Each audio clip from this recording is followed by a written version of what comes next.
अस्सलामु अलैकुम वरहमतुल्लाहि वबरकातुह। बिस्मिल्लाहिर्रहमानिर्रहीम। अल्हम्दुलिल्लाहि रब्बिल आलमीन वस्सलातु वस्सलामु अला सय्यिदिल मुरसलीन नबियना मुहम्मद व अला आलिहि व सहबिहि अजमाइन। अम्मा बाद फ़क़द क़ाल अल मुअल्लिफ़ रहिमहुल्लाहु तआला वल इहसानु इलल अक़ारिब वल जीरान वल किबार वस्सिगार वत्तहनिया बिल मौलूद वत्तबरीक बिज़्ज़वाज वत्तअज़िया फ़िल मुसाब वग़ैर ज़ालिक मिनल आदाबिल इस्लामिय्या फ़िल लुब्स वल ख़लअ वल इंतिआल इला आख़िर। আল্লাহ পাক রব্বুল আলমিনের যাবতীয় প্রশংসা যে আল্লাহ পাক রব্বুল আলমিন আমাদেরকে সৃষ্টি করেছেন এবং আমাদের হেদায়েত দান করেছেন। সেই আল্লাহ পাকের যাবতীয় প্রশংসা যে আল্লাহ পাক রব্বুল আলমিন আমাদেরকে সৎকর্মশীল হওয়ার জন্য নির্দেশ দান করেছেন, অসৎ কাজ কথা আচরণ থেকে আল্লাহ পাক রব্বুল আলমিন বারণ করেছেন। সালাত এবং সালাম নাজিল হোক পেয়ে মুহাম্মদ সাল্লাল্লাহু আলাইহি ওয়াসাল্লামের ওপর, যিনি সবচাইতে বেশি উত্তম চরিত্রের অধিকারী ছিলেন, যিনি আমাদেরকে শিখিয়েছেন মানুষের সাথে আমাদের আচরণ কেমন হবে। আমাদের আদ-দুরুসুল মুহিম্মা অর্থাৎ গুরুত্বপূর্ণ শিক্ষা নামক কিতাব, যে শেখ আব্দুল আজিজ বিন বাজ রহমতুল্লাহ আলাইহির ছোট্ট একটি কিতাব, তার আমরা ধারাবাহিক ব্যাখ্যা বিশ্লেষণ করছি। তাতে আমাদের আলোচনার বিষয়বস্তু চলছিল ইসলামিক আদব কায়দা বা ইসলামিক নীতিমালা।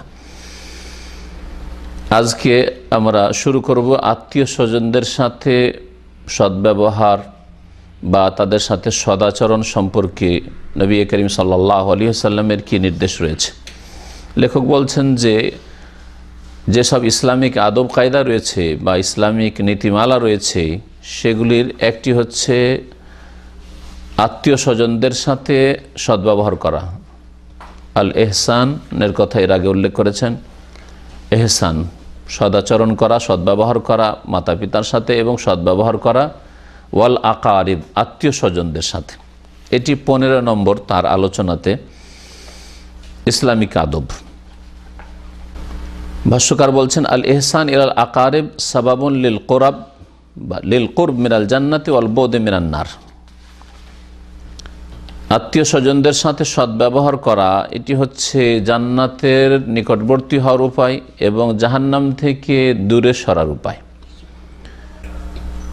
আল্লাহ পাক রব্বুল আলামিন কোরআনে কারিমেও এর জন্য নির্দেশ দান করেছেন। একাধিক আয়াতে রয়েছে জাবিল কুরবা আত্মীয় স্বজনদের কথা। ওয়াবুদুল্লাহ ওয়ালা তুশরিকু বিহি শাইআন ওয়াবিল ওয়ালিদাইনি ইহসানা ওয়াবিযিল কুরবা। অন্য আয়াতে রয়েছে ওয়াতিজাল কুরবা হাক্কাহু আল মিসকিন। আত্মীয় স্বজনদেরকে তাদের প্রাপ্য, তাদের অধিকার তোমরা প্রদান করো। তো আল্লাহ পাক আত্মীয় স্বজনদের কথা কোরআন কারীমে উল্লেখ করেছেন এবং তাদের সাথে সদ্ব্যবহার করতে বলেছেন। আত্মীয় স্বজনদের সাথে সদ্ব্যবহার করলে জান্নাতের নিকটবর্তী হওয়া যায়, অর্থাৎ জান্নাতের রাস্তা এটি, আর জাহান্নাম থেকে রক্ষা পাওয়া যায়। আবু আইয়ুব আনসারী রাদিয়াল্লাহু তাআলা আনহু থেকে বর্ণিত একটি হাদিস রয়েছে যে একজন বেদুইন নবী করিম সাল্লাল্লাহু আলাইহি ওয়াসাল্লামের সাথে সামনে দেখা করলো। আন আরাবিয়ান ওরিদা লিন নবী সাল্লাল্লাহু আলাইহি ওয়াসাল্লাম ফি মাসিরিহি ফাকাল আখবিরনি। সে বলল মা আখবিরনি মা ইউকাররিবুনি মিনাল জান্নাহ ওয়া ইউবাইদুনি মিনান নার। নবী সাল্লাল্লাহু আলাইহি ওয়াসাল্লাম কোন এক সফরে ছিলেন, চলা অবস্থায় এক বেদুইন এসে সাক্ষাৎ করলো আর সামনে এসে বলল যে আমাকে শিখিয়ে দেন বা বলে দেন এমন আমল যা জান্নাতের কাছাকাছি আমাকে করে দেয়, ওয়ায়ুবাইদুনি মিনান নার, আর জাহান্নাম থেকে আমাকে দূরে সরিয়ে দেয়, জাহান্নাম থেকে রক্ষা করে, এমন কোনো রাস্তা, এমন কোনো ভালো কাজ বলে দেন। নবী করিম সাল্লাল্লাহু আলাইহি ওয়াসাল্লাম কয়েকটি কাজ বলেছেন। কালা তা'বুদুল্লাহ, আল্লাহ পাকের ইবাদত বন্দেগী করবে। আল্লাহ পাকের ইবাদত হচ্ছে সাধারণ কথা, ব্যাপক অর্থপূর্ণ কথা, আম কথা। সমস্ত আদেশগুলি পালন করা আল্লাহ পাকের, এগুলি হচ্ছে আল্লাহ পাকের ইবাদত। সমস্ত নিষিদ্ধ কথা কাজ থেকে বেঁচে থাকা হচ্ছে আল্লাহ পাকের ইবাদত। বিশেষ করে ইবাদত, খালেস ইবাদত, প্রতিদিনের তৌহিদের পরে তৌহিদ, আপনার অন্তরে তৌহিদের ইবাদত, আল্লাহর একত্বের ইবাদত সবসময় থাকবে প্রতিটি মুহূর্তে। এক মুহূর্তের জন্য মানুষের অন্তর যদি তৌহিদ থেকে শূন্য হয় তাহলে সে কাফের মুশরিক। তাহলে তৌহিদের ইবাদত কিন্তু আপনার 24 ঘন্টা সব সময় থাকবে, কন্টিনিউ থাকবে। কখনো এক মুহূর্তের জন্য আপনার অন্তর থেকে তাওহীদের ইবাদত যেন গায়েব না হয়। তারপরে ইবাদত 5 ওয়াক্ত সালাত, প্রতিদিনের 5 বারের ইবাদত, ফরজ সালাত। তারপরে ইবাদত বাৎসরিক রয়েছে, সাপ্তাহিক রয়েছে, যেমন জুমার সালাত। বাৎসরিক রয়েছে, বাৎসরিক মাহে রমজানের সিয়াম, রোজা, যাকাত রয়েছে, হজ রয়েছে, জীবনে একবার ফরজ, বাকি সুন্নাত, মুস্তাহাব, নফল। সমস্ত আদেশ আল্লাহ পাকের পালন করে হচ্ছে ইবাদত। এমনকি মানুষের সাথে আল্লাহ পাক যে সদ্ব্যবহার করতে বলেছেন সেগুলি আল্লাহ পাকের ইবাদত, আল্লাহ সন্তুষ্টির জন্য করছেন। তো আল্লাহ পাকের ইবাদত করো, ওয়ালা তুশরিক বিহি শাইআ, এবং তার সাথে কোনো কিছুকে শরিক করিও না। এটা হচ্ছে প্রথম কাজ, সবচাইতে উত্তম কাজ, জান্নাতে যাওয়ার উপায়, জাহান্নাম থেকে বাঁচার উপায়। ওয়া তুকিমুস সালাহ, এবং সালাত কায়েম করে। ইবাদতের একটি গুরুত্বপূর্ণ ইবাদত হচ্ছে সালাত কায়েম করা। তো একটা আম কথা, সাধারণ কথা, যাতে সমস্ত ইবাদত বন্দেগী শামিল, তাওহীদ প্রতিষ্ঠা করা, শিরক মুক্ত হওয়া, এই দুটি কথা বলার পরে বললেন সালাত কায়েম করে 5 ওয়াক্ত সালাত আদায় করবে। ওয়া তুতিজ যাকাত, যাকাত প্রদান করবে, যার উপরে যাকাত ফরজ হয়েছে। ওয়া তাসিলুর রাহিম, এবং আত্মীয়দের সাথে সুসম্পর্ক রাখবে।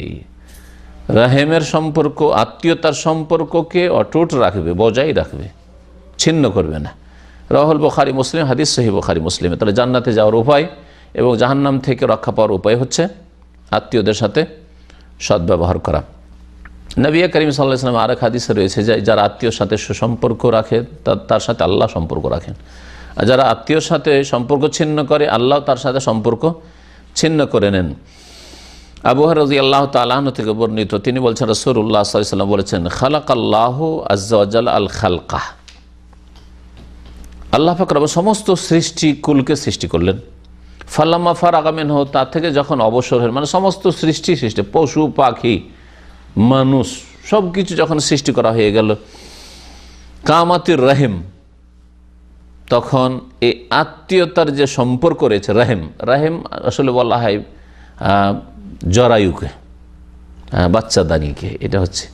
আর এই রাহেমের সম্পর্ক, এটা হচ্ছে আত্মীয়তার সম্পর্ক। আপনার রাহেমের সম্পর্ক আপনার বাপের বংশের সাথে আর মায়ের বংশের সাথে, এই দুটো বংশের সাথে আপনার রাহিমের সম্পর্ক আছে। হ্যাঁ, মায়ের গর্ভে গিয়েছেন এবং বাপের পিঠ থেকে এসছেন আপনি। হ্যাঁ, আপনার মধ্যে বাপের অংশ রয়েছে, মায়ের অংশ রয়েছে। তো এই দুটো হচ্ছে সেলাতুল আরহাম, এই দুই বংশের সাথে। তৃতীয় আরেকটা বংশের সাথে আমাদের আত্মীয়তা রয়েছে, যেটা বৈবাহিক আত্মীয়তা। শ্বশুর বংশ, আপনার শ্বশুর বংশ আপনার আত্মীয় নয়, তার আপনার আত্মীয় এই অর্থে নাই, রাহিমের অর্থে নাই, অর্থাৎ জরায়ুর সম্পর্ক নেই। হ্যাঁ, তবে আপনার ছেলে মেয়েদের আছে, ওদের মামা, ওদের খালা, হ্যাঁ, ওদের নানা, ওদের নানি, সুতরাং ওদের সম্পর্ক আবার আছে, ওদের সাথেও সদ্ব্যবহার করতে হবে। কিন্তু অনেকে বৈবাহিক সম্পর্কটাকে 1 নম্বরে রাখে না, ওইটা 3 নম্বরে। 1 নম্বরে বাপের বংশ, মায়ের বংশ, বা 1-2 সমান সমান বলতে পারি, আর তারপরে তখন হচ্ছে বৈবাহিক সম্পর্কের আত্মীয়তা।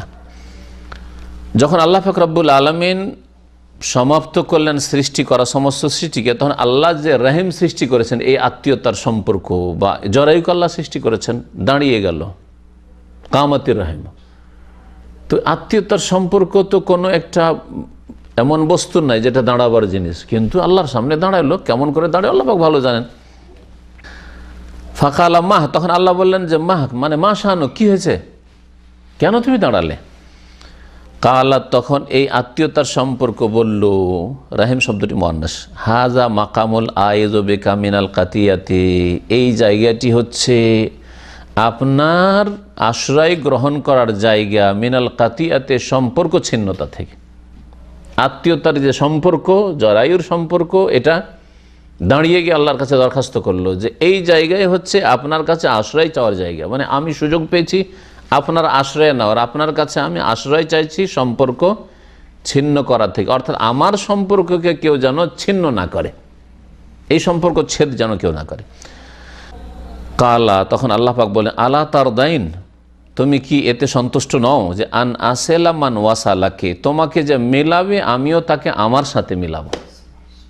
অর্থাৎ আত্মীয়তা সম্পর্ক যদি রাখে তোমার খাতিরে, তাহলে আমার সাথে ওর খাতির আছে, সম্পর্ক আছে। ও আখতাও মান কাতা আকে, আর তোমার সাথে যে সম্পর্ক ছিন্ন করবে তার সাথে আমিও সম্পর্ক ছিন্ন করব, আল্লাহ সম্পর্ক রাখবেন না।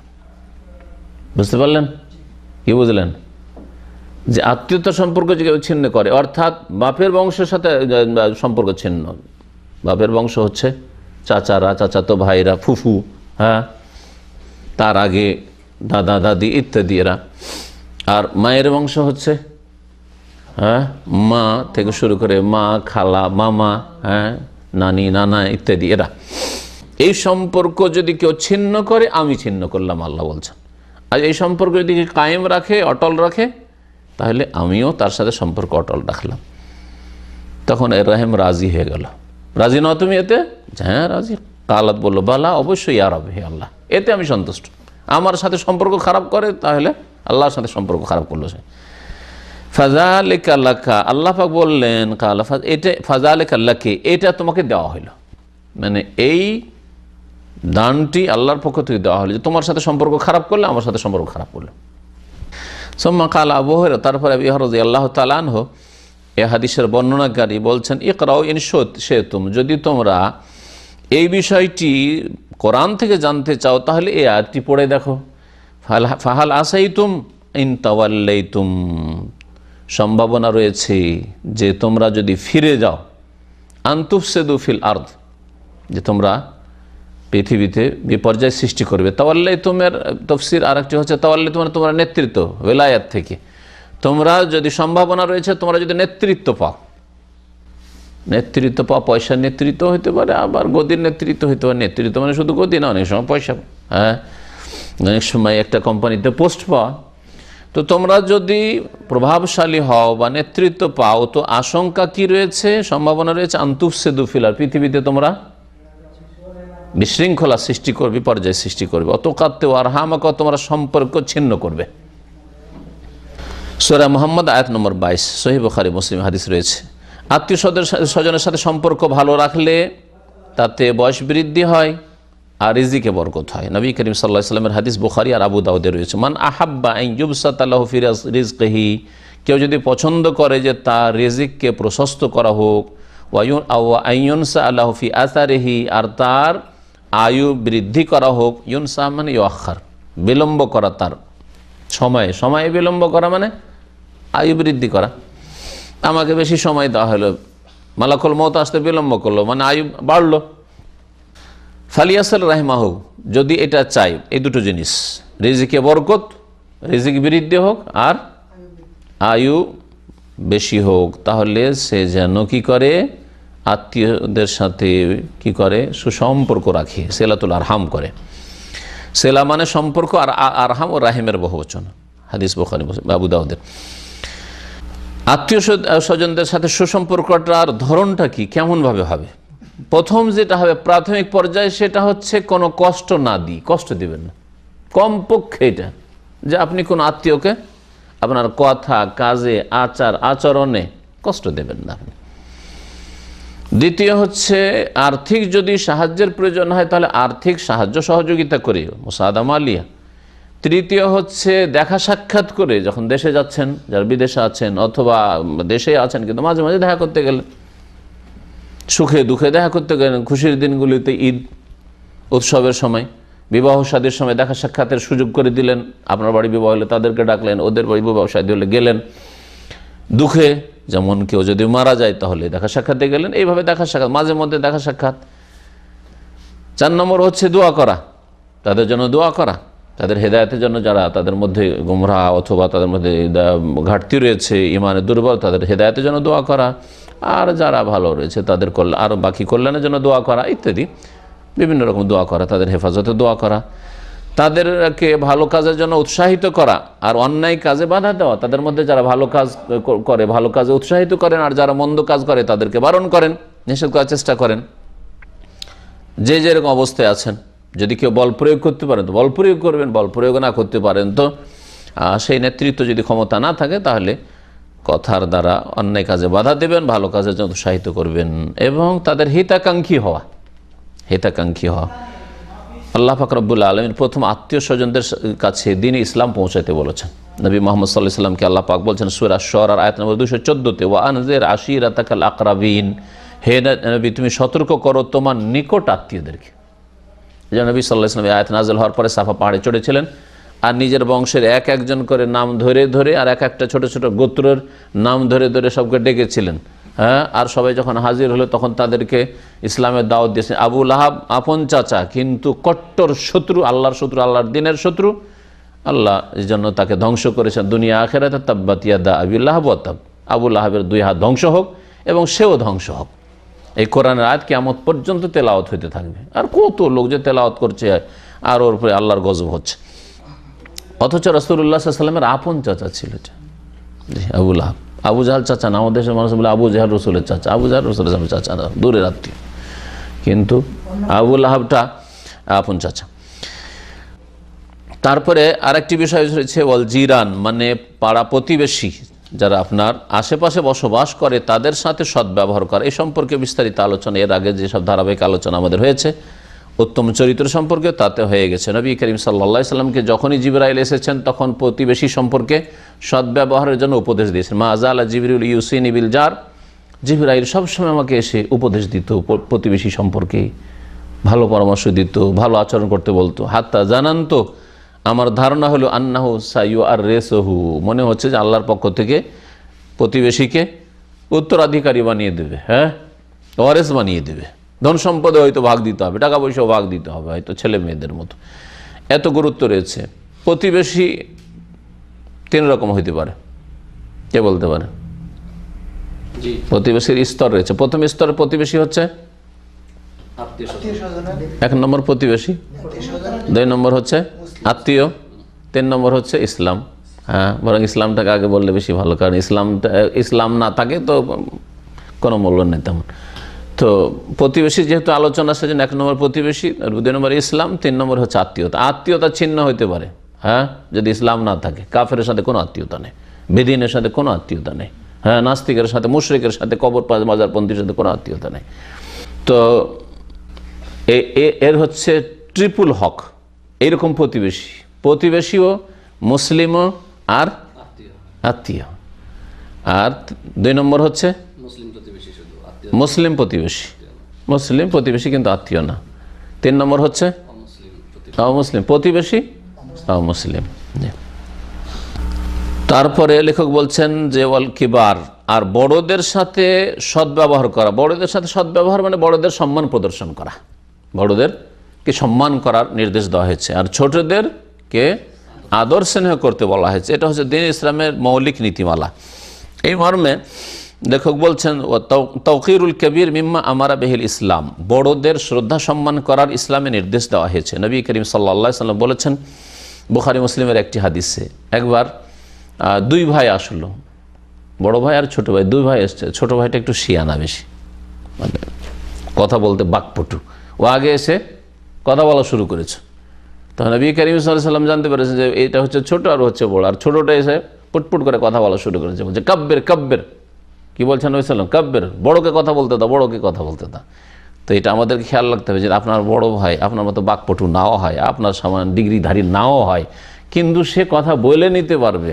হ্যাঁ, তাহলে মজলিসে আপনাদের পারিবারিক হয়তো কখনো মিটিং হচ্ছে, আলোচনা হচ্ছে, অথবা যে কোনো কোথাও কথা বলছেন, তাহলে বড় ভাইকে একটু এগিয়ে দেয় যে উনি কথা বলুক। বড় বসে থাকতে ছোটর কথা বলা এটি বেয়াদবি, নবী করিম সাল্লাল্লাহু বলছেন কাব্বির কাব্বির।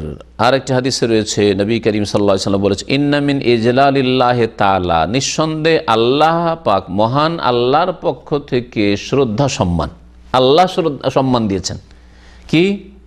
একরামু যিশাইবা আল মুসলিম, চুল পাকা মুসলিমের, যার চুল সাদা হইতে লেগেছে, হ্যাঁ, যিশাইবা, শাইব মানে হচ্ছে চুল সাদা হওয়া, হ্যাঁ, তো যার চুল সাদা হয়ে গেছে, চুল পেকে গেছে, এইরকম মুসলিমের শ্রদ্ধা সম্মান করা আর নির্দেশ, ওর তাজিমের হুকুম আল্লাহ দিয়েছেন।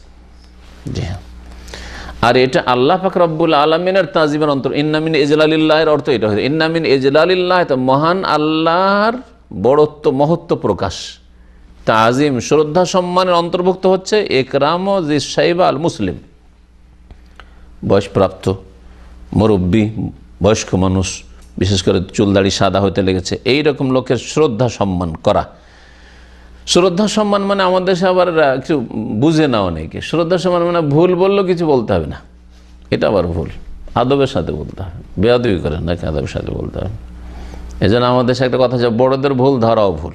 আমি বলি এই কথাটাও ভুল। হ্যাঁ, এটা ফার্সি শব্দ থেকে এসেছে, কোরআন হাদিস থেকে আসেনি। বড়দের ভুল ধরা ভুল, খাতায় বুজুর্গান গেরেফতান খাতা আস, মানে বুজুর্গদের ভুল ধরা খাতা আস মানে ভুল। এই কথাটি পারস্য দেশ থেকে এসে, পার্সিয়ানদের, এটা আরবি ভাষা দিয়ে কোথাও আসেনি, কোথাও কোরআন হাদিসে নেই। তবে ভুল ধরার তরিকা হয়তো আপনি বাপের ভুল ধরেন, মায়ের ভুল ধরবেন, আর অপমানজনক ভাষা দিয়ে, সেটাও ঠিক নাই। আপনি বড় ভাইয়ের ভুল ধরবেন আর অপমান করে মানহানি করবেন, এটাও ঠিক না। লোকজনের সামনে তাকে তার ব্যক্তি জীবনের ভুল আর আপনি অপদস্থ করবেন, এটাও ঠিক নাই। তবে এমন কোনো ভুল হয় যেই ভুলের জন্য অনেক লোক বিভ্রান্ত হচ্ছে, তখন ওই লোকগুলিকে যে লোকগুলি বিভ্রান্ত হতে যাচ্ছে, বিভ্রান্ত যাতে না হয়, সেটা আবার তার মানহানি নাই, এটাও আবার অনেকে বুঝে না। এইটাও তো তার মানহানি করেছে, তাহলে হ্যাঁ ওর ভুল ধরেছে, তাহলে তো মানহানি করেছেন না, তো ওর দ্বারা যে আপনারা গোমরাহ ছিলেন, ওর কারণে যে আপনারা পথভ্রষ্ট হচ্ছিলেন, তো আপনাদেরকে কে হেদায়েত করতো? আপনাদের কি করে চোখ খুলতো যদি সতর্ক না করা হইতো? তাহলে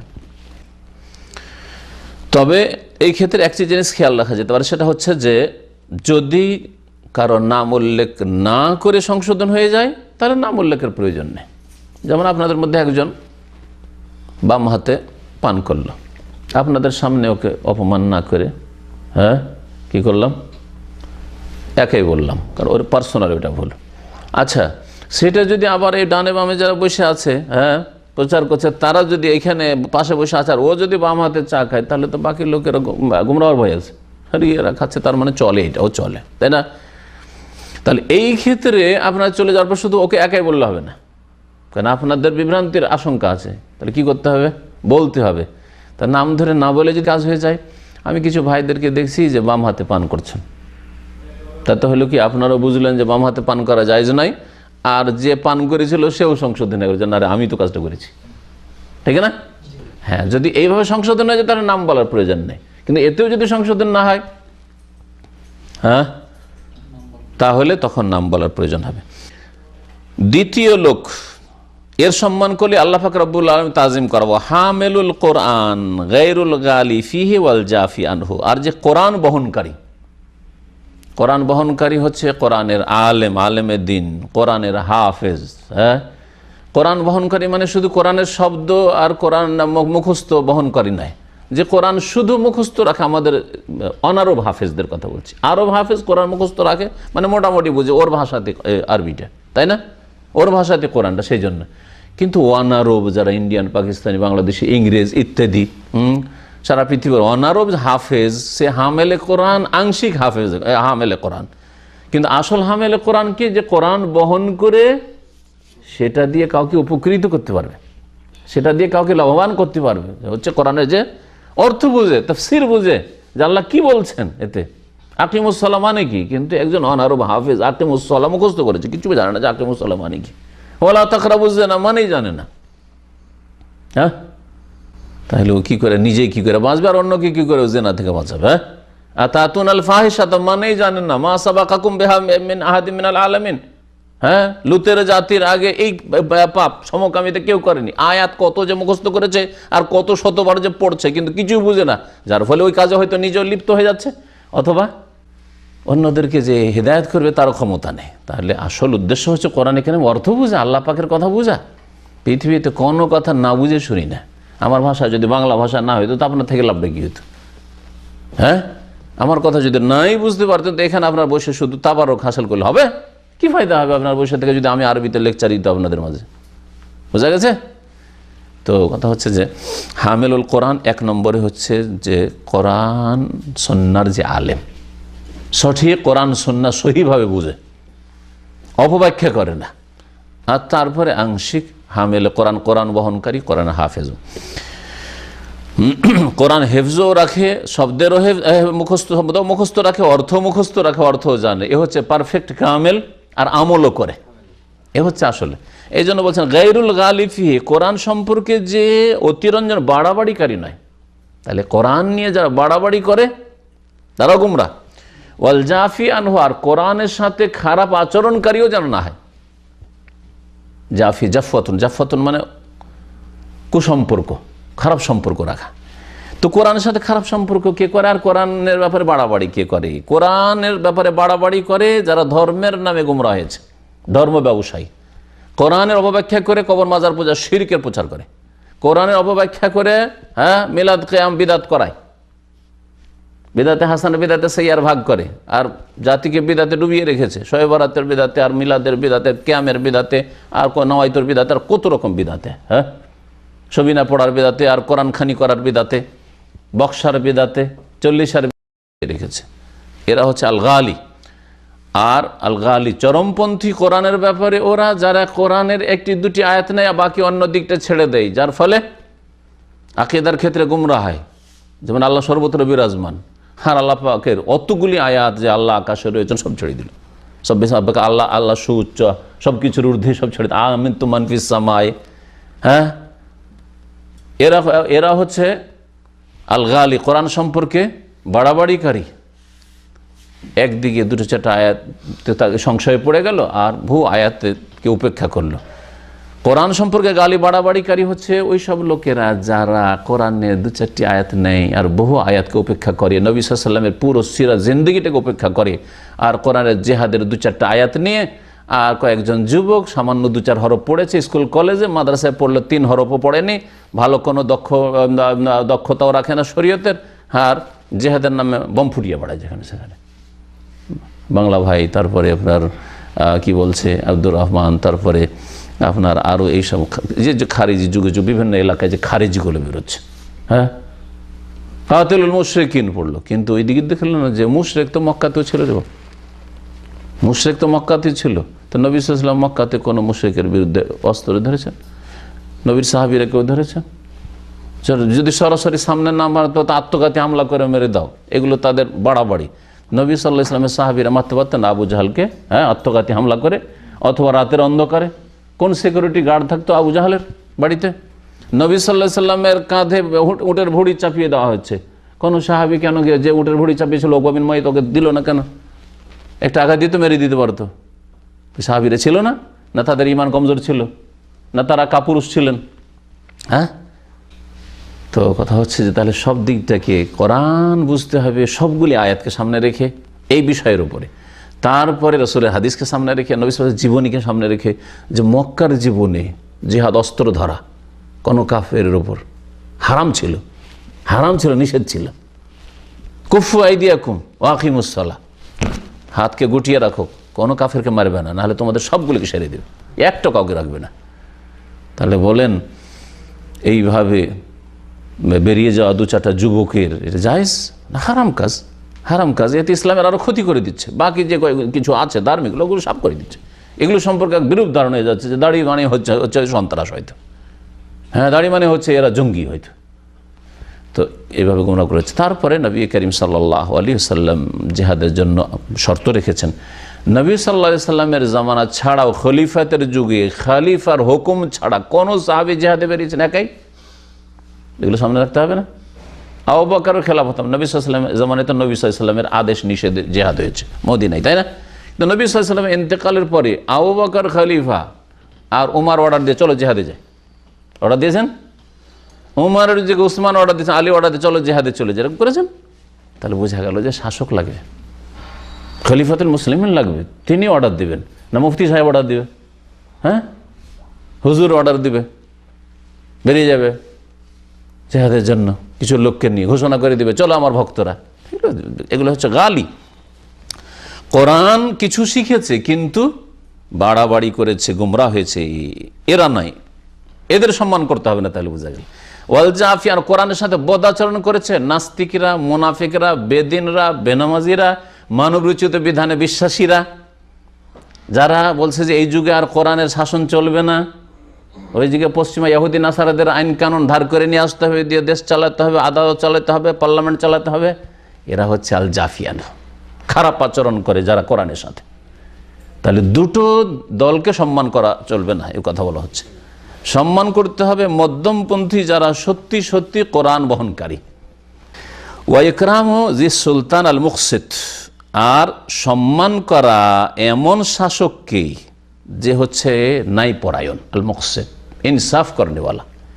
তাহলে দেশের শাসক হোক অথবা আপনার বাড়ির শাসক হোক, আপনার কোম্পানির বস হোক, ইনসাফ করেনেওয়ালা, ন্যায় নীতি অবলম্বন করে, তার সম্মান করতে হবে।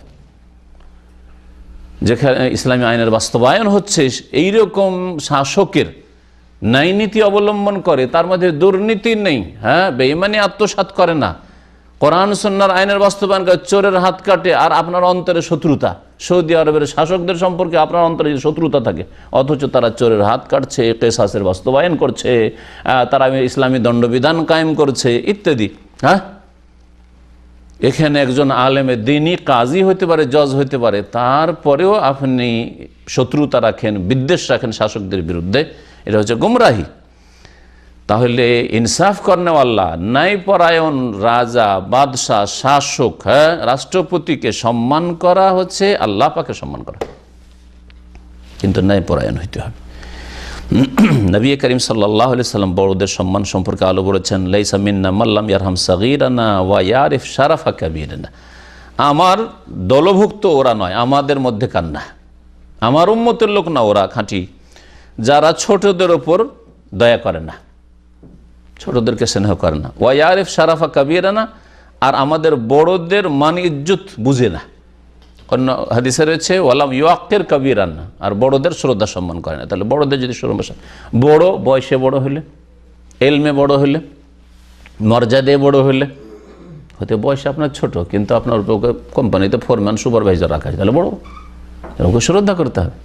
দুনিয়ার ক্ষেত্রে আমরা অনেকে করি কি, আরে ওর বয়স 30 আর আমি 50 বছরের লোক, ও এলো, আমি 20 বছর ধরে এই কোম্পানিতে চাকরি করি, ও তো এলো 1-2 বছর থেকে এলো, আর আমার উপর মুদির হয়ে বসে আছে, ফোরম্যান সুপারভাইজার হয়ে বসে আছে, মানি না ওকে।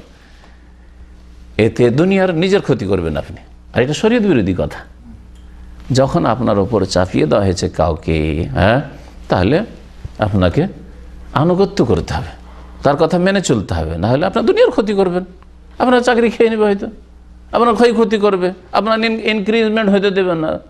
দুনিয়ার ক্ষতি ছাড়া, দুনিয়ার ক্ষতি হইলেই যে সেটা শুধু যদি শরীয়ত মোতাবেক হতো তাহলে বলতে চলো দুনিয়ার ক্ষতি হোক গা, কিন্তু কথা শরীয়তও বলছে যে বড়র সম্মান করো। বড় মানে শুধু বয়সে বড় না, সব ক্ষেত্রেই যাকে আল্লাহ পাক বড় করেছেন তার শ্রদ্ধা করতে হবে। আবু দাউদের হাদিস, তিরমিজির হাদিস। জি,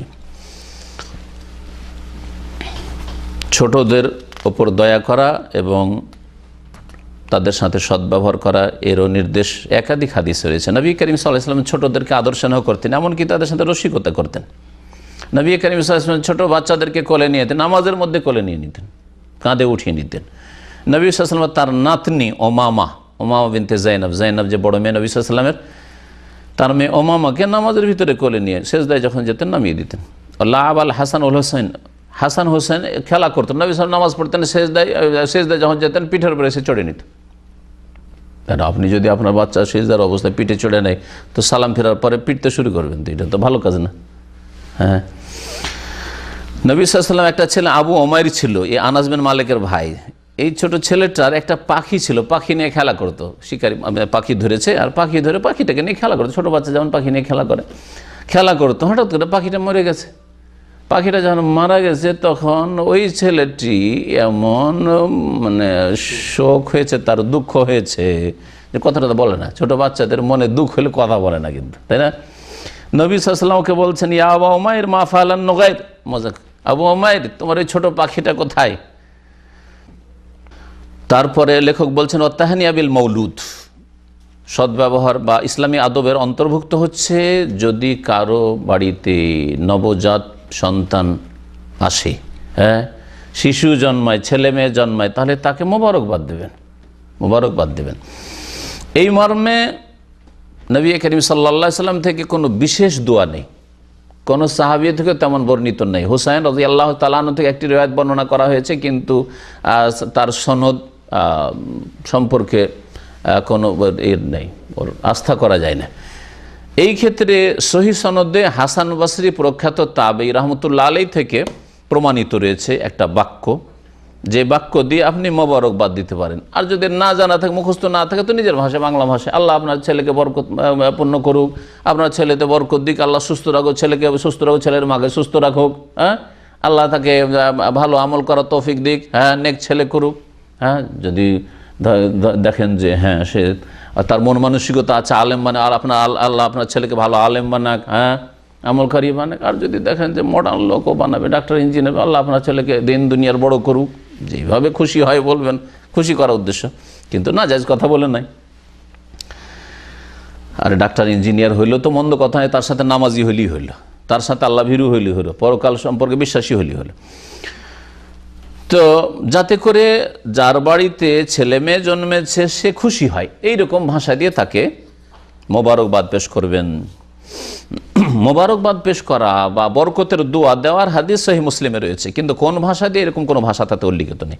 হাসান বসরি রহমতুল্লাহ আলাইহি থেকে বর্ণিত রয়েছে তাবারানীতে, হাদিসের হাসান সনদ হচ্ছে হাসান।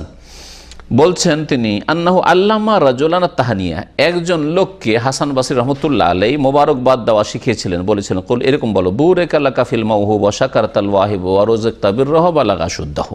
আগে পরে করে রয়েছে কোন কোন রিওয়ায়াত।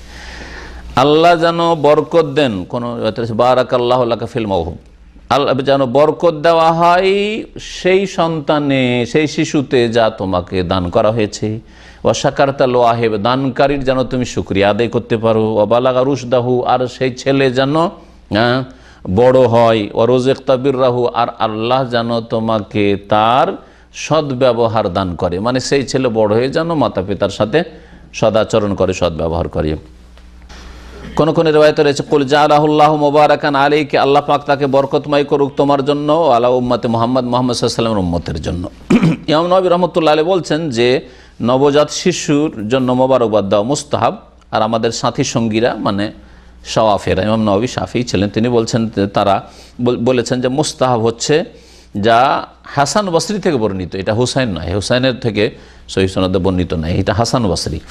কারণ তার কিতাব যে আজকার, আজকারে হাসান বসরির কথা রয়েছে রাহিমাহুল্লাহ, আন্নাহু আল্লামা ইনসান, এক লোককে এই কথা শিখিয়েছিলেন, বারাকাল্লাহু লাকা ফিল মাওহুব লাকা ওয়া শাকারতাল ওয়াহিব ওয়া বালাগা শুদ্দাহু ওয়া রুযিকতা বিররহু। এইভাবে জবাবে যার ছেলে জন্মেছে সে জবাবে এরকম বল, ফায়াকুল বারাকাল্লাহু লাকা ওয়া বারাকা আলাইকা ওয়া জাযাকাল্লাহু খাইরান, আল্লাহ আপনারও বরকত দিক, আর আপনার প্রতি আল্লাহ বরকত দিক, আপনার জন্য বরকত দিক, এবং আল্লাহ আপনাকে উত্তম প্রতিদান দান করুক। ওয়া রাযাকাকা মিসলাহু, আল্লাহ যেন এইরকমই আপনাকেও দান করে। ওয়া আজজালাল্লাহু সাওয়াবাকা, আল্লাহ আপনাকে অশেষ সওয়াব বা প্রতিদান যেন দেন। এইরকম যে কোনো দোয়া করতে পারেন।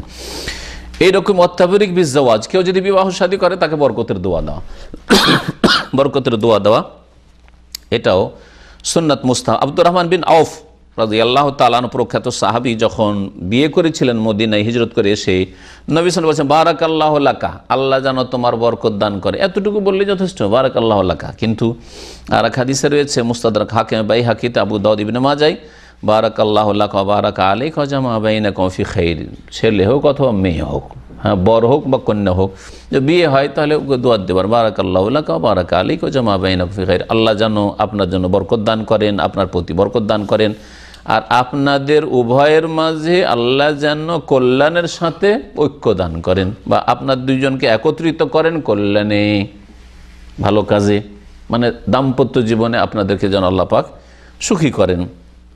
এইরকমই ইসলামিক আদব হচ্ছে ওয়াতাজিয়া ফিল মুসাব, বিপদগ্রস্ত ব্যক্তিকে সান্ত্বনা দেওয়া। তাজিয়া মানে আজ্জা, তাজিয়া মানে সান্ত্বনা দেওয়া। বিপদগ্রস্ত মানে কারো আপনজন মারা গেছে, কোনো মহিলার স্বামী মারা যাক, আর স্বামী স্ত্রী মারা যাক, বাপ মা মারা যাক, ছেলে মেয়ে মারা যাক, অথবা মারা যায়নি, ক্ষয়ক্ষতি হয়েছে, দুর্ঘটনা, অ্যাক্সিডেন্ট হয়েছে, আরও কিছু হয়েছে, চুরি ডাকাতি হয়েছে, ইত্যাদি, যে কিছু হোক না কেন, কোনো মুমিন ভাই যদি কষ্টে পড়ে তাকে সান্ত্বনা দেওয়া, এটা হচ্ছে মুস্তাহাব কাজ। রাসূলুল্লাহ সাল্লাল্লাহু আলাইহি ওয়াসাল্লাম বলেছেন, মান আজ্জা আখাহুল মুমিন ফি মুসিবাতিন, কোনো ব্যক্তি যদি তার মুমিন ভাইকে কোনো বিপদ আপদে তাজিয়ত করে, মানে সান্ত্বনা দেয়, কাসাহুল্লাহুল্লাতান খাদরা, তাহলে আল্লাহ পাক তাকে সবুজ কাপড় দান করবেন জান্নাতে, সবুজ কাপড় দান করবেন। হুল্লা বলা হয় জোড়া কাপড়, একটা ওপর দিকে একটা নিচের দিকে, এহরামের কাপড়ের মতো। আরবরা ওই যুগে ওইরকম কাপড় পরতো, হ্যাঁ, এখন তো কোনো লোক পরে না। হ্যাঁ, বলে সুন্নতি কাপড়, সুন্নতি কাপড়, সুন্নতি লিবাস মানে শুধু জুব্বা নয়, আর সুন্নতি লেবাস মানে পাঞ্জাবিও না, এগুলো আসলে আমাদের দেশের এক শ্রেণীর মোল্লাদের গোঁড়ামি। লেবাসের ক্ষেত্রে দিন ইসলামে অনেক প্রশস্ততা রয়েছে। ইসলাম বিরোধী লেবাস না হলেও তার জন্য বেশ কিছু শর্ত রয়েছে, যা এর আগে আলোচনা করেছে অনেক আলোচনাতে। তো সবুজ আল্লাহ পাক জোড়া কাপড় দেবেন, ইউখবার বিহা ইয়াউমাল কিয়ামতের দিনে তার কি করা হবে, তার সম্পর্কে জানানো হবে। ইউখবার মানে কি, সাহাবীরা জিজ্ঞাসা করলেন ইউগবাত মানে তাকে দেখে সবাই, যেটাকে বলা যায় বাংলায় কি বলেন, তাকে দেখে আকাঙ্ক্ষা করবে যে আমিও যদি এরকম পেতাম, এটা আমিও যদি এরকম পেতাম, হ্যাঁ আমিও যদি এরকম পেতাম। এটা জায়েজ আছে, কিন্তু হিংসা কোনটা? আল্লাহ যদি ওকে না দিয়ে আমাকে দিত, কারো কাছ থেকে কেড়ে নিয়ে আপনি যদি চান তো এটা হারাম, এটা হিংসা, হাসাদ, হারাম। আর যদি বলেন আল্লাহ তাকেও দিয়েছ আমাকেও যদি দিতে।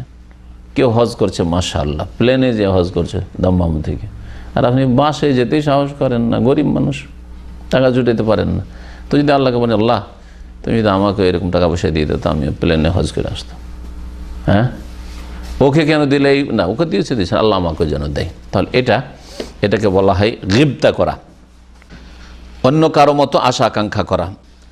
সান্ত্বনা দিবেন এমন ভাষা দিয়ে যাতে আপনি বুঝতে পারেন যে এতে তার মনে সান্ত্বনা আসবে, তার দুঃখ কষ্ট হালকা হবে এবং সে ধৈর্য ধারণ করবে। এইরকম ভাষা, যে কোনো ভাষা দিয়ে আপনি নিজের ভাষাতে বলতে পারেন, জরুরি নয় যে আপনাকে আরবি ভাষা দিয়ে বলতে হবে, অথচ আরবি ভাষা বুঝে না। তবে নবী করিম সাল্লাল্লাহু আলাইহি ওয়াসাল্লাম থেকে বেশ কিছু ভাষা এরকম বাক্য রয়েছে সান্ত্বনা দেওয়ার। নবী করিম সাল্লাল্লাহু আলাইহি ওয়াসাল্লাম থেকে বুখারী মুসলিম একটা হাদিস রয়েছে যে নবী সাল্লাল্লাহু আলাইহি ওয়াসাল্লামের এক মেয়ের ঘরে ছেলে মারা গেছিল, তখন নবী সাল্লাল্লাহু আলাইহি ওয়াসাল্লাম বলছেন ইন্না লিল্লাহি মা আখাযা, যা আল্লাহ নিয়ে এনেছেন সেটা আল্লাহর জিনিস আল্লাহ নিয়ে এনেছেন। আমাদের অঞ্চলে বলে এরকম, এত কেন চিন্তা করেছেন, এত কেন কান্না করেছেন, আল্লাহর জিনিস আল্লাহ নিয়ে এনেছেন, আল্লাহর দান আল্লাহ নিয়ে এনেছেন, আপনার জিনিস নিয়েছেন, আপনার ছেলে ছিল আল্লাহ দিয়েছিল, আল্লাহ নিয়ে এনেছেন। তো এটা ইন্না লিল্লাহি মা আখাযার ভাব অর্থ আমাদের আঞ্চলিক ভাষায়, আল্লাহর জিনিস আল্লাহ নিয়ে এনেছেন। আর ওয়ালিল্লাহি মা আতা বা ওয়ালাহু মা আতা, আর যা আল্লাহ দিয়েছেন সেটাও আল্লাহর, আপনার কাছে যেটা আছে ওটাও আল্লাহর, আপনিও তো আল্লাহর, আপনার জান প্রাণটা কার, আল্লাহর দেওয়া। ওয়া কুল্লু শাইইন ইনদাহু ইলা আজালিন মুসাম্মা, প্রত্যেক বস্তু আল্লাহর নিকট এক নির্দিষ্ট সময়ের জন্য রয়েছে। সব কিছু আল্লাহর নির্দিষ্ট সময় আল্লাহ পাক রব্বুল নির্ধারণ করেছেন, নির্দিষ্ট সময়ের জন্য রয়েছে। কারো যদি অ্যাক্সিডেন্ট হয়ে গাড়িটাই শেষ হয়ে যায় তো সেক্ষেত্রে বলা যেতে পারে আল্লাহর জিনিস আল্লাহ পাক নিয়ে এনেছেন, যা দিয়েছেন তাও আল্লাহর ছিল, আর যা নিয়েছেন সেটাও আল্লাহর। ফাল তাসবির, সুতরাং যেন ধৈর্য ধারণ করে, ওয়াল তাহতাসিব, নেকির আশা রাখে। এই ভাষায় নবী সাল্লাল্লাহু আলাইহি ওয়াসাল্লাম সান্ত্বনা দিয়েছিলেন। নবী করিম সাল্লাল্লাহু আলাইহি ওয়াসাল্লাম এইভাবে বিভিন্ন সময়ে সান্ত্বনা দিয়েছেন। এইভাবে সান্ত্বনা দেওয়া সুন্নত। কারণ নবী রাহমাহুল্লাহ হাযাল হাদিস আহসানু মা ইউআজ্জাব বিহি, ইমাম নবী বলছেন যে এই হাদিসের বাক্য দোয়া অনুযায়ী কেউ যদি তাজিয়ত করে, সান্ত্বনা দেয়, সবচেয়ে ভালো এটা। আর কারো যদি এরকম দোয়া মুখস্থ না থাকে তো যে কোনো ভাষায় বলতে পারে ইন্না লিল্লাহি ওয়া ইন্না ইলাইহি রাজিউন, আল্লাহুম্মা আজরনি ফি মুসিবাতি ওয়াখলুফ লি খায়রাম মিনহা, নিজের মুসিবত হলে বা তার মুসিবতটাকে নিজের উপরে যেন নিচ্ছেন আপনি, সমবেদনা যেটাকে বলা হয়, যে আপনার দুঃখ কষ্টে আমিও শরীক আছি, তো এরকম দোয়া রয়েছে। উম্মে সালামা রাদিয়াল্লাহু তাআলা আনহা থেকে বর্ণিত, তার স্বামীর যখন আবু সালামার ইন্তেকাল হয়ে যায়, উম্মে সালামা পরে নবী সাল্লাল্লাহু আলাইহি সাল্লামের বিবি হন, তার আগের স্বামীর ইন্তেকাল হয়ে গেল। নবী সাল্লাল্লাহু আলাইহি সাল্লাম সান্ত্বনা দিয়েছে আল্লাহুম্মা গফির লি আবি সালামা, আল্লাহ আবু সালমাকে তুমি মাফ করে দাও, ওয়ারফা দারাজাতহু ফিল মাহদিয়িন, হেদায়েত প্রাপ্তদের মধ্যে তার মর্যাদাকে উঁচা করো, ওয়াখলুফহু ফি আকিবিহি ফিল গাবিরিন, আর যারা অবশিষ্ট রয়েছে মানে তার ছেলেমেয়েরা রয়েছে, অন্যরা রয়েছে, তার ওয়ারিসিন উত্তরাধিকার রয়েছে, তাদের উত্তম স্থলাভিষিক্ত দান করো, মানে তাদের দেখাশোনার জন্য ভালো ব্যক্তি দান করো। ছোটো ছোটো বাচ্চারা আছে, কে দেখাশোনা করবে, আল্লাহ পাক তাদের জন্য ভালো ব্যবস্থা করো। তো আপনি আপনার ভাষায় বলতে পারেন যে আল্লাহ, যদি কারো বাড়িতে এরকম হয় যে ছেলেরা এতিম হয়ে গেছে, মহিলা বিধবা হয়েছে, আল্লাহ তাদেরকে ধৈর্য ধারণে তৌফিক দান করো, আল্লাহ আপনাদেরকে ধৈর্য ধারণে তৌফিক দান করুক, আল্লাহ আপনাদেরকে উত্তম বদলা দিক, আল্লাহ পাক রব্বুল আলমিন আপনাদেরকে দুনিয়া আখিরাতে কল্যাণ করুক, এবং আপনাদের আল্লাহ পাক রব্বুল আলমিন রিজিকে বরকত দান করুক, আল্লাহ আপনাদের উত্তম স্থলাভিষিক্ত দান করুক, আপনাদের দেখাশোনার আল্লাহ পাক ব্যবস্থা করে দিক। এইরকম ভাষা দিয়ে সান্ত্বনা দেওয়া, দোয়া দেওয়া। নবী সাল্লাল্লাহু আলাইহি ওয়াসাল্লাম দোয়া দিয়েছেন ওয়াগফির লানা ওয়ালাহু ইয়া রাব্বাল আলামিন, আর হে বিশ্বজাহানের মালিক তুমি আমাদেরকেও মাফ করে দাও এবং আবু সালমাকেও তুমি মাফ করে দাও। আফসাহ লাহু ফি কবরিহি, আর তার কবরকে প্রশস্ত করে দাও। ওয়া নাওয়ির লাহু ফিহি, আর তার কবরকে আলোকিত করে দাও। তাহলে এই দোয়াগুলিও করা, আল্লাহ আপনাদের মৃতের কবরকে যেন নূর দিয়ে ভরপুর করে দেন, আলোকিত করে দেন, কবরকে যেন প্রশস্ত করেন, কবরের জীবনকে আল্লাহ সুখী করেন, তাকে জান্নাতের ফেরদৌস আল্লাহ দান করেন, আপনাদেরকে যেন আল্লাহ ধৈর্য ধারণের তৌফিক দান করেন, ইত্যাদি এইভাবে দোয়া করা। হাদিস সহিহ মুসলিমের। দেখেন এই দোয়া কত সুন্দর হয়ে কবুল হয়েছিল। নবী সাল্লাল্লাহু আলাইহি ওয়াসাল্লাম দোয়া করলেন, হ্যাঁ, আর তারপরে ইদ্যত পার হইতেই আল্লাহ পাক রব্বুল আলামিন উত্তম ব্যবস্থা কি করলেন, আবু সালমার পরিবার, স্ত্রী এবং ছেলে মেয়ে, উম্মে সালমাকে নবী সাল্লাল্লাহু আলাইহি ওয়াসাল্লাম বিবাহ করলেন, আর ছেলে মেয়েগুলির সবগুলি দায়িত্ব নিয়ে নিলেন যে সেগুলির খাওয়া দাওয়া দেখাশোনা সব থাকা আমার বাড়িতে। কে তাদের প্রতিপালন করছেন? রাসূলুল্লাহ সাল্লাল্লাহু আলাইহি ওয়াসাল্লাম। আবু সালমার চাইতে শ্রেষ্ঠ। উম্মে সালমা বলতেন যে আমি কল্পনা করতে পারি যে আবু সালমার চাইতে আর কে ভালো হইতে পারে, আর আমাকে নবী বিয়ে করবেন। যখন ইন্তেকাল করে আমার স্বামী, তখন আমাকে অনেকে বললো যে হইতে পারে যে তোমার আল্লাহ আরো ভালো স্বামী। আবু সালমার চাইতে কে ভালো হইতে পারে, আমার স্বামীর চাইতে দুনিয়া তার কে ভালো মানুষ হইতে পারে, এইরকম কথা তিনি বলেছিলেন। কিন্তু ইদ্যত 4 মাস 10 দিন পার হওয়ার পরেই যখন নবী সাল্লাল্লাহু আলাইহি ওয়াসাল্লাম পেগাম গেল, আশ্চর্য কীভাবে আল্লাহ পাক দোয়া কবুল করেছেন নবী সাল্লাল্লাহু আলাইহি ওয়াসাল্লামের। সান্ত্বনা দেওয়ার ক্ষেত্রে 3 দিনে শুধু সীমিত নয়, যদিও প্রথম 3 দিনে করা ভালো, কারণ তখন শোকটা বেশি রয়েছে, কিন্তু তারপরেও সান্ত্বনা দেওয়া যেতে পারে। নবী করিম সাল্লাল্লাহু আলাইহি ওয়াসাল্লাম 3 দিন পরে জাফরের পরিবারকে সান্ত্বনা দিয়েছেন। এছাড়াও মুসলিম জীবনে অনেক আদব কায়দা রয়েছে, যেমন পেশাব পায়খানার আদব কায়দা, শৌচকার্য সম্পাদনের আদব কায়দা, মসজিদে যাওয়ার আদব কায়দা, রোগী পরিচর্যার আদব কায়দা, কোনো মজলিসে বসার বা কথা বলার আদব কায়দা, এইরকমই এলম শিখার আদব কায়দা, রাস্তায় চলার আদব কায়দা। রাস্তায় চলছেন ডানে বামে শুধু তাকাইতে আছেন, এগুলো তো আদব নয়। রাস্তায় চললে আপনি সালাম দিয়ে যাবেন, এইভাবে কেউ সালাম দিলে সালামের উত্তর দেবেন, ও আদব কায়দা রয়েছে। এইরকমই কারো সাথে দেখা সাক্ষাতের আদব কায়দা, দেখা সাক্ষাৎ সালাম দেবেন, সালাম নেবেন ইত্যাদি, তাদের খোঁজ খবর নেবেন, এইরকমই কথা বলার আদব কায়দা ইত্যাদি। বলছেন যে আর আদব কায়দার মধ্যে হচ্ছে পোশাক পরিচ্ছদের, লেবাস পোশাক পরিধানের। এমন কোনো পোশাক পরবেন না যেটা ইসলামে হারাম, যেমন রেশমের কাপড়, স্বর্ণ চাঁদি পুরুষের জন্য, এইরকমই খ্যাতির কাপড়, এমন কাপড় যেই কাপড় পরলে সবাই শুধু তাকাইতে থাকে। হ্যাঁ, আপনারা বাংলাদেশে গিয়ে যদি আফ্রিকান কাপড় পরেন, ঠিক না, এইরকম হবে। অথবা বাংলাদেশের রাস্তাঘাটে যদি এই বৃষ্টি যে আমাদের এই ভাই পরে আছে শীত থেকে বাঁচার জন্য, আমাদের দেশে শাল চলে, চাদর চলে, অথবা জ্যাকেট চলছে ইত্যাদি, এগুলো কেউ তাকাতে যাবে না, সবাই পড়ছে। কিন্তু যদি এইটা পরে ঘুরেন, যে বলবে যে কি আমাদের দেশে গরুর চট, চটকে কি বলেন আপনারা, গরুকে শীত থেকে বাঁচাবার জন্য চট বলেন না, তো দেশে চলবে না এটা, এটা লেবাসুস শোহরা, এগুলো খেয়াল রাখতে হবে। আপনি গিয়ে যেমন শুরু করে গোটা আরে রে রে কী রে, হ্যাঁ, তবে বোরখার বিষয়টা আলাদা, বোরখাটা ইসলাম, ওটা এবাদত, এটা এবাদত না, এটা আরবদের শীত থেকে বাঁচার উপায়, আর আমাদের শীত থেকে বাঁচার উপায় যে শাল, ঠিক না, অথবা চাদর, যে কোনো চাদর, অথবা জ্যাকেট কোট। কিন্তু যখন বোরখার বিষয় আসবে, ধরেন গোটা ডিস্ট্রিক্ট আপনার বোরখা নেই, তার মানে বোরখা পরবেন না কথা না আপনার ওয়াইফ। বোরখা হচ্ছে এবাদত আপনার, এটা হিজাবের জন্য, শরীরে আকর্ষণ, অন্যান্য কাপড়ে আকর্ষণ কমানোর জন্য।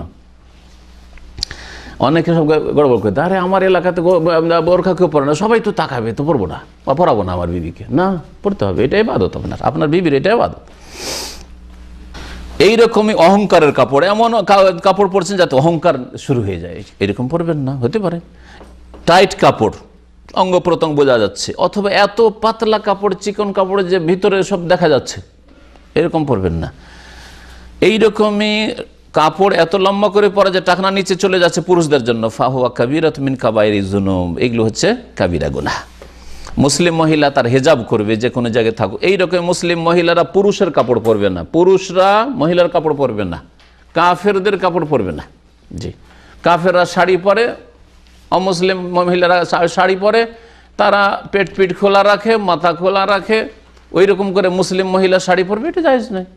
যদি শাড়ি পরতে হয় তো পর্দা করে, ব্লাউজ পরতে হয় পর্দা করে, ব্লাউজ লম্বা ব্লাউজ করবে, এইভাবে পরবে যাতে করে তাদের থেকে ভিন্নতা চলে আসে। এইরকমই জুতা পরার ক্ষেত্রে, জুতা খোলার ক্ষেত্রে ডান দিক থেকে নবী সাল্লাল্লাহু আলাইহি ওয়াসাল্লাম পছন্দ করতেন। হ্যাঁ, ফিতানা ওলিহি ও তারাজ্জুলি ও ফি তুহুরিহি, জুতা পরার ক্ষেত্রে এইরকমই চিরুনি করার ক্ষেত্রে ডান দিক থেকে শুরু করতেন। মাঝখান থেকে যদি সিদ্ধি করেন তো ডান দিকে আগে করবেন, তারপরে বাম দিকে করবেন।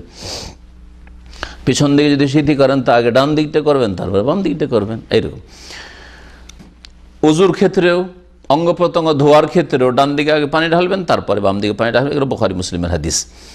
এইরকম নবী সাল্লাল্লাহু আলাইহি ওয়াসাল্লাম জুতার ক্ষেত্রে আরও বলেছেন, ওয়াইজা খালা, নবী সাল্লাল্লাহু আলাইহি ওয়াসাল্লাম কী করতেন, যখন জুতা স্যান্ডেল খুলতেন, বাদা বিশ্বমাল খুলতেন, তখন বামটা আগে খুলতেন।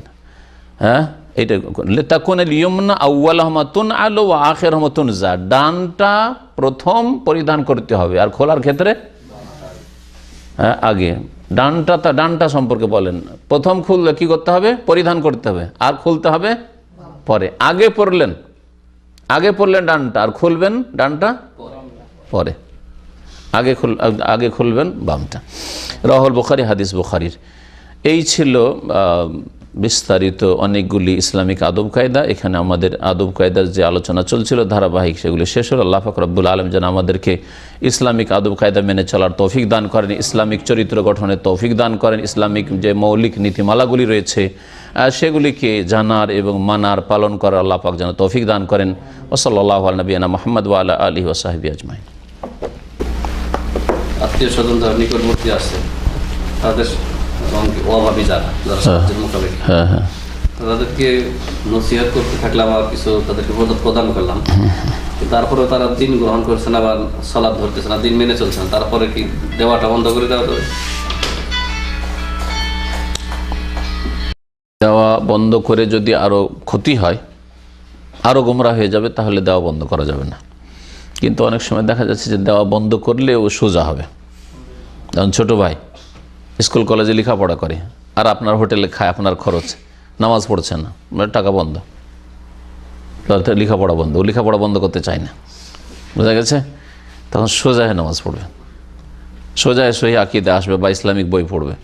এরকম করা যাবে। আপনাকে একটা চিকিৎসকের মতো কাজ করতে হবে, যে একে সোজা কী দিয়ে করা যায়, একে টাইট করে সোজা করা যায় না একটু ঢিলা করে দিলেই সোজা করা যায়।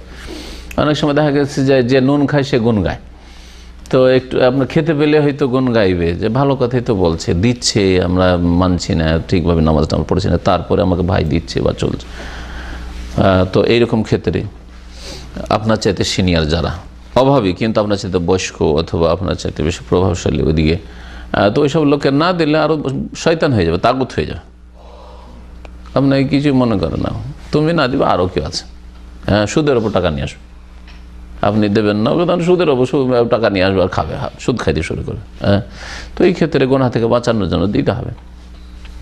যারা মুসলমান হচ্ছে, ও যদিও বাপ মা মুসলিম না হোক, তারপরেও খরচ চালিয়ে যেতে হবে, বিশেষ করে বাপ মায়ের ক্ষেত্রে। আত্মীয়দের সাথে যথাসাধ্য চেষ্টা করতে সুসম্পর্ক রাখার, তবে আপনার টাকাটা নিয়ে হারাম কাজে না লাগে। মদ খাচ্ছে, জুয়া খেলছে, আপনি টাকা দিতেই আছেন, না দিবেন না, তাহলে টাইট করে দিতে হবে সেই ক্ষেত্রে। হ্যাঁ, জর্দা খাচ্ছে, সিগারেট খাচ্ছে, তো ওইগুলোর খরচ দেবেন না, কিন্তু খেতে পায় না, তো খাওয়ার খরচ দেওয়ার চেষ্টা করতে হবে। যারা কাজ করতে পারে না, কাজ করতে পারে ভাই, আর বসে বসে খাওয়াচ্ছেন হোটেল, এটাও ঠিক না, তো কুড়িয়া হয়ে যাবে, অকেজো হয়ে যাবে। হ্যাঁ, কাজে লাগাইতে হবে, লেখাপড়া করে না, কাজে লাগানো, বুঝলেন, খেটে খাক, জি, মাথায় বোঝা চাপুক। আত্মীয়র মধ্যে খরচ বহন করতে পারে না, তাদেরকে দান করা যাবে, যাকাত দেওয়া যাবে না। যদি তাদের সংসার চলে যায়, তাহলে সংসার চলে যাচ্ছে, কিন্তু একটু বেশি ভালো করে চালাবার জন্য যাকাত দেওয়া যাবে না। যাদের হ্যাঁ, আর কিছু আছে সম্পদ, খরচ চলে না, ভালোভাবে চলে না, হয়তো কিছু আছে কিন্তু একবারে নাই, সেটা না। খাওয়া দাওয়া চলে না, হয়তো কিছু চলে, চিকিৎসা যতটা চলে না অতটা দেওয়া যাবে। চিকিৎসা চলে না, ধরো বড় রোগ হয়ে গেছে, 50,000 খরচ, তখন দেওয়া যাবে। কিন্তু যদি খাওয়া দাওয়া চলে যায়, তো খাওয়া দাওয়ার জন্য দেওয়া যাবে না। হয়তো যাকাত দেওয়া যাবে যখন দেখবেন যে অপারগ, পারছে না, বড় লোকই করার জন্য যাকাত দেওয়া যাবে না। অর্থাৎ গ্রামের বাড়ি ছেড়ে থাকবে, ঢাকা শহরে এসে ছেলে মেয়েকে পড়াবে, সেই জন্য যাকাত দিচ্ছেন, তার তো দেওয়া যায় না। কিন্তু গ্রামে চলতে পারছে না, খেতে পারছে না, গ্রামে যে সর্বনিম্ন লেখাপড়া, ভালো ভালো স্কুলে না যেতে অনেক ফিস দিয়ে পড়াইতে হয়, সর্বনিম্ন লেখাপড়ার খরচ জুড়াইতে পারে না, তো দেওয়া যাবে। চিকিৎসা করাইতে পারে না, তো দেওয়া যাবে। বুঝা গেছে? জি হ্যাঁ। আত্মীয় স্বজন যদি বেনামাজি হয় এবং ইসলামিক কাজে বাধা দেয় এবং গুনার কাজে দাওয়াত দেয়, যেমন জন্মদিনের দাওয়াত, তাদের সাথে কেমন আচরণ করা দরকার? দাওয়াতের আচরণ করবেন। আত্মীয় স্বজন যদি বেনামাজি হয়, তারপরে জন্মদিবস পালনের দাওয়াত দিচ্ছে, তাদেরকে দাওয়াত দিবে, দাওয়াতের রাস্তাটা খোলা রাখবেন, তাদেরকে হেদায়েতের রাস্তাটা খোলা রাখবেন, মাঝে মাঝে খোঁজ নেবেন, কিন্তু অন্তরঙ্গ বন্ধুত্ব ভালোবাসা জায়েজ নেই। যারা পাপে লিপ্ত রয়েছে, যে কেউ হোক না, অন্তর থেকে ভালোবাসা জায়েজ নেই তাদের। আল্লাহর সন্তুষ্টির জন্য তাদের উপর অসন্তুষ্ট থাকতে হবে, হ্যাঁ, তাদেরকে ঘৃণা করতে হবে, কিন্তু ঘৃণা প্রকাশ করা জরুরি নয় যে একেবারে বয়কট করব, কথাই বলবো না। না, অন্তরে ঘৃণা আছে, আমি ঘৃণা প্রকাশ করি না, অন্তর থেকে ভালোবাসি না। জি, সেই যে বিবাহ বা শাদীর অনুষ্ঠানগুলো হয় না, হ্যাঁ হ্যাঁ হ্যাঁ ওগুলোর মধ্যে মানে দাওয়াত তো অ্যাভেলেবেলই পাওয়া যায়, হ্যাঁ হ্যাঁ কিন্তু দেশের যে প্রচলিত বিয়া, ওর মধ্যে আপনার পয়সা দেওয়া মানে ওঠাইতেছে দাওয়াত, এই আয়োজনই হয়। ওগুলাতে কিভাবে যাওয়া হয়? বিবাহগুলিতে যদি নাজাইজ কাজ হয়, যে নাজাইজ কাজের মধ্যে একটা হচ্ছে যে হোটেল বিলের মতো বসে কাউন্টার করে টাকা নাও, আর তার উপরে পাপের ওপর পাপ। অনেক সময় মেয়েকে ওই কন্যাকে বসিয়ে দেয়, পাত্রীকে বসিয়ে দেয়। তো যদি ওখানে এক কথা, ওখানে যদি পাপ হয় তাহলে যাবেন না, দাওয়াত গ্রহণ করবেন না, জায়েজ নাই। পাপটাকে যদি ওখান থেকে মুছে ফেলতে পারেন তাহলে শুধু যাবেন। আপনি যে যদি জানেন যে আমি বাধা দিতে পারবো তাহলে যাবেন, আর না হলে যাবেন না। বলছেন না, আমি এরকম বিয়েতে যাবো না। কেন যাবেন না? বলছে যেহেতু পাপ হবে। না, আমরা ওগুলো করবো না। তাহলে ঠিক আছে, ঠিক আছে, উপঢৌকন গিফট দিতে পারে, কিন্তু লুকিয়ে দেবে, বাড়ির ভিতরে ঢোকাই দেবে। যে যে দিবে ও বাড়িতে দিয়ে দেবে, কিন্তু বসিয়ে অথবা টেবিল সাজিয়ে টাকা কালেকশন হচ্ছে, আর গরিবগুলো লজ্জা পাবে। হ্যাঁ, তো জায়েজ না। হ্যাঁ, জায়েজ না এগুলো। লটারি কিরকম? লটারি বিয়ের দিন দাওয়াত, দাওয়াত নামা কোনো দোষ নেই, কোনো দোষ নেই, কোনো দোষ নেই। আবার লটারি হলে খতনার ব্যাপারে আমাদের দেশে একটা প্রচলন আছে, খতনার অনুষ্ঠান করে। খতনার অনুষ্ঠান জায়েজ না। হ্যাঁ, খতনার অনুষ্ঠান ঠিক না, পয়সাও নেই, না জায়েজ না, সব বিধাত। খাতনার অনুষ্ঠান তো খাতনার মতন মোচ কাটা, তো মোচ কাটার অনুষ্ঠান করেন। আমাদের শেখ আব্দুল মতিন সালাফি বলতেন, হয়তো যারে তো নাভির নিচে সাফ করেছে, তো ওটা হতে সোনানুল ফিতরা, তোর জন্য কেন অনুষ্ঠান করো না, মাহফিল করো, টাকা নিচ্ছে। খাওয়া দাওয়া ভোজ করে যে আমরা আজকে সাফ সুতরা করবো। স্বামী ও স্ত্রী রুমে একা একা খারাপ খারাপ শব্দ ব্যবহার করে, খারাপ আলোচনা করে, তারা বুঝে এটা গুনার কাজ, তাহলে এটার প্রতিকার কি, উপায় কি? খারাপ আলোচনা করে তো স্বামী স্ত্রী দুজনেই জানলো, অন্যরা তো জানলো না কি? অশ্লীল কথা আল্লাহ পছন্দ করেন না, অশ্লীল কথা বলবে না, অশ্লীল নোংরা কথা আল্লাহ পাক পছন্দ করেন না। রাসূলুল্লাহ মা কান রাসূল ফাহিশান ওয়ালা মুতাফাহিশান, নবী সাল্লাল্লাহু আলাইহি ওয়াসাল্লাম জন্মসূত্রেও তিনি ফাহিশ ছিলেন না, অশ্লীল কথা বলতেন না। আর মুতাফাহিশ অনেকে হয়তো অশ্লীল নয়, তার প্রকৃতিটা এরকম না, কিন্তু বানিয়ে সানিয়ে বলার চেষ্টা করে, ওইরকমও ছিলেন না যে মাঝে মধ্যে একটু বলি কিছু, না ওইরকম করতেন না।